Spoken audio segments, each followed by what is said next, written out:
বিশ্বাস করো আমার যখন আমার হাজবেন্ড বলছে সকালে যে আমার জন্য দাঁড়া যে একটা স্পেশাল গিফট অর্ডার করেছে, আমাকে এটা আজকে রিসিভ করতে হবে। তো এই ৪ তলা থেকে নিচে নেমে গিয়ে আরো কতখানি রাস্তা যেয়ে তারপরে সেই গিফটটা রিসিভ করছি, আর কত আনন্দ, ঠিক আছে? তো সেই মনের ভিতর সেই একটা ফিলিংস নিয়ে আর কি নিচে নেমে গেছি এত দূর কষ্ট করে, যে কিনা আমি সিঁড়ি বেয়ে নিচে নামার ভয়ে আমি কোনো কাজে যাচ্ছি না, আমার আরো কিছু কাজ পেন্ডিং আছে সেগুলো করছি না। তো গিফটের লোভে আমি গেছি নিচে, যে আমার জন্য যেহেতু গিফট অর্ডার করছে। আমার শরীরটা ভীষণ অসুস্থ, কদিন ধরে জ্বর, আর আমার হাতটা একদম পচে গেছে, মানে এমন অবস্থা, একদম ঘামাচির মতো বের হয়ে হয়ে গুড়ি গুড়ি বের হয়ে হাতটা একদম পচে গেছে। তো ভাবছি যে আমি যেহেতু গিফটের লোভে গেছি, আমার মন খারাপ হওয়া স্বাভাবিক। তো দেখো দারাজ থেকে সত্যি আসছে, অর্ডার করেছে, সত্যি আসছে, পার্সেল আসছে, বাট আমার গিফট কিন্তু আসে নাই। কি অর্ডার করছে দেখবা? এই দেখো ওইগুলো। আর এগুলোর মধ্যে কি আছে তোমাদেরকে দেখায়। কয়টা অর্ডার করছে দেখি? 2টা, 3টা, 4টা, 5টা, 6টা, এই হলো 6টা, আর এটা দিয়ে হলো 7টা। তো এই 7টা বোতল আসছে প্যাকেটে। এই 7টাই আমার বরের জন্য, আমার জন্য না। এগুলো হচ্ছে প্রিন্টারের কালি, এগুলো আমার বরের দরকার। বর যেহেতু কাজ করে, এগুলো বর ব্যবহার করার জন্য নিয়ে আসছে।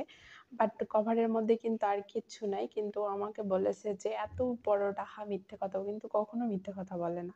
আমাকে কিন্তু কখনো কোনো কিছুতেই কিন্তু ঠকায় না। আর যেটা পারবে সেটা বলবে, যেটা পারবে না সেটাও কখনো বলবে না। আর আমি কখনো ওর কাছ থেকে প্রত্যাশাও করি না যে ও আমাকে কোনো স্পেশাল কোনো, ওর এটা অভ্যাস নাই যে ও আমাকে স্পেশাল গিফট দিবে। ওর কাছে আমার মানে প্রতিদিনই আমি স্পেশাল গিফট যেগুলো আমার জন্য নিয়ে আসে, সবে আমার জন্যই নিয়ে আসে। আমার জিনিস আর অন্য কারো ভাগ থাকে না। যখন যেটা প্রয়োজন ওই কিনে দেয়, ওই নিয়ে আসে। আমার কাপড় থেকে শুরু করে, কসমেটিক থেকে শুরু করে, আমার দৈনন্দিন প্রয়োজনীয় যত জিনিস আছে সব ও কিনে। তো এখানে মানে স্পেশাল কোনটা আর মানে কোনটা না সেটা বোঝার মতো কোনো সুযোগ নাই। আমার ভালো মন্দ, পছন্দ অপছন্দ সবকিছু ও জানে। যার কারণে প্রয়োজনীয় টুকিটাকি সংসারের জিনিস থেকে শুরু করে সবকিছু ওই নিয়ে আসে।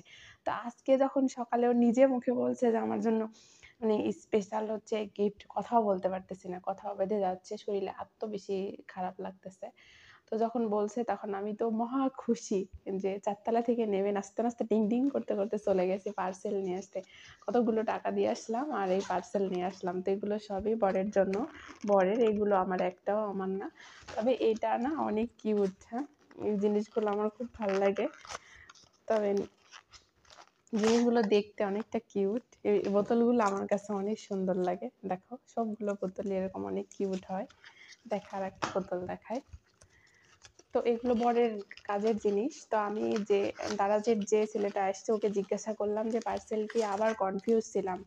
এই যে কালি মানে এক একটা কালারের মধ্যে, মানে ইয়েলো কালার, তারপরে ব্ল্যাক কালার, অনেকটা কালার আছে, রেড কালার আছে, অনেকগুলো কালার আছে। তো এই এই ইয়েরগুলোতে, কভারগুলোর মধ্যে এগুলোই থাকে অনেকগুলো। আর না খুলি, সবগুলো আর না খুলি, অনেকগুলো। আর একটা জিনিস কি কালার দেখলাম, ওই এই একটা কালার। তো আমি ওনাকে আবার জিজ্ঞাসা করতেছি যে পার্সেল কি শুধুই একটাই? খুলে দেখার পরে, চেক করে নেওয়ার পরে, চেক করার সময় তো বলতেছে আপু হ্যাঁ পার্সেল একটাই। তো বললাম যে পার্সেল তো 2টা আসার কথা ছিল মনে হয়। তো দাদা ওই ছেলেটা